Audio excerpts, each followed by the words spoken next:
Hi everyone, in this lesson we are going to practice task 2 of the IELTS academic writing test. For many students this is the hardest part of the IELTS exam. Before we start, please download and print off the following attachments: the question paper and the blank answer sheet. As I have mentioned before, it is very important in the exam not to open the question paper until you are told to do so. However, as this is the second part of the writing test, i.e. task 2, you have already written your name and candidate number in the spaces on the top of the question paper and answer sheet from completing task 1. The essay you have to write for task 2 may look very difficult when you read the question, but it is no different to writing any other essay. As long as you answer what you are being asked, you are halfway to getting your level 9 band score. Okay, let's get started. For task 2, it says you should spend about 40 minutes on this task, which is something you already know from the previous lesson. Then it tells you to write about the following topic. It says, a person's worth nowadays seems to be judged according to social status and material possessions. Old-fashioned values such as honour, kindness and trust no longer seem important. To what extent do you agree or disagree with this opinion? Give reasons for your answer and include any relevant examples from your own knowledge or experience. Again, from the previous lesson, we know that we would have to give reasons and examples to support our answer. Then it says write at least 250 words, which we know from the previous lesson means that it must be at least 250 words. To get the highest possible score in task 2, you need to understand how you are being marked. You will be marked on your ability to answer the question, on your grammar and vocabulary, as well as your ability to structure your essay and use connective words. Structuring your essay means having an introduction, a body, and a conclusion. Your body needs to be 2 paragraphs, no more and no less. Connective words are words that link sentences and paragraphs to improve the flow of your writing. Here are some examples of connective words: to begin with, however, and for instance. Okay, let's get started. The first thing we have to write is our introduction. Your introduction only needs to be a few sentences that state some basic facts and whether you agree or disagree with the statement. I always tell my students to try and keep your introduction to 3 sentences. Your introduction is the most important paragraph in your essay, as it shows the examiner if you understand the question.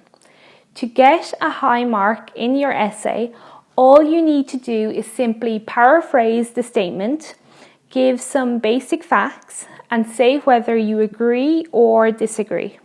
So our introduction will be something like, given the power and influence of the super rich, it might seem as if social status and material possessions are the new symbols of personal wealth.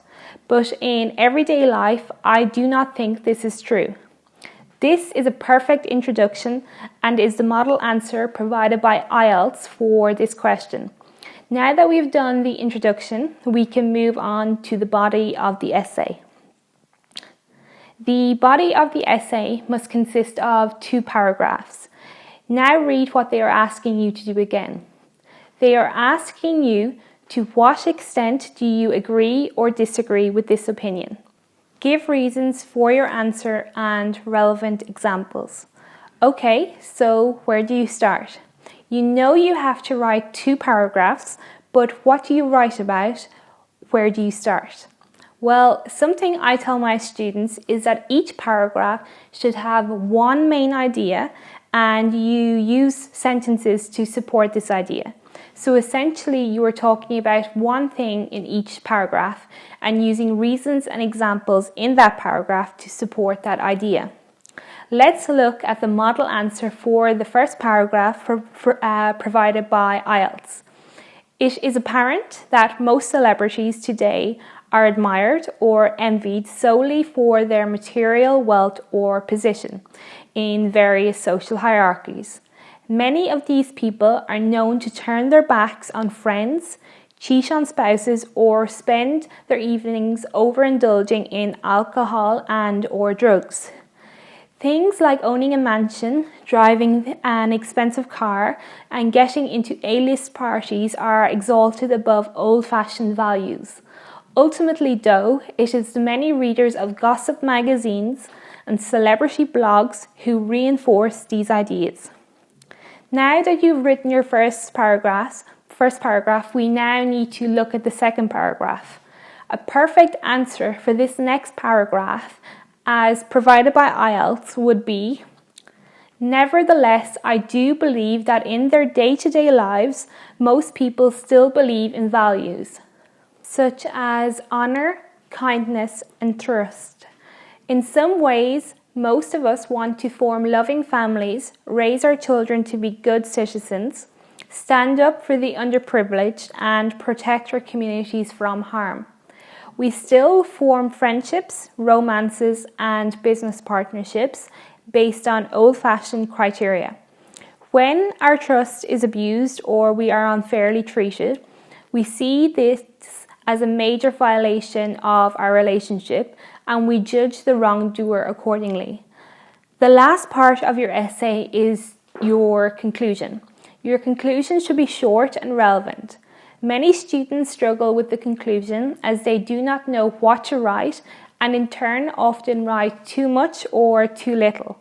Like your introduction, I would try to keep your conclusion to no more than 3 sentences. In your conclusion, you should give a concluding phrase, give your opinion, and use information from the body of your essay to support your opinion. It is important to reword this information from the body of the essay to show the examiner you are worthy of a band score of 9. The conclusion in the model answer provided by IELTS for this question is the following. In conclusion, I believe there is some truth to the notion that status and possessions have superseded old-fashioned values as a measure of a person's wealth. Looking beyond the tabloids, however, it is apparent that most ordinary people have still preserved an old-fashioned conscience. This is the end of your essay. To do well on task 2 of the writing test, it is important to structure your essay correctly. In other words, having an introduction, 2 paragraphs in the body of your essay, and a conclusion. Don't write too much and don't write too little. The examiner is looking for quality, not quantity. Write clearly, read the question carefully. Plan what you are going to say. Spend more time on task 2 than on task 1. Make sure what you are writing is grammatically correct. Don't have any spelling mistakes. Use connective words where possible. Practice as many IELTS academic writing test task 2 questions as possible. Best of luck, and I'll see you in the next lesson.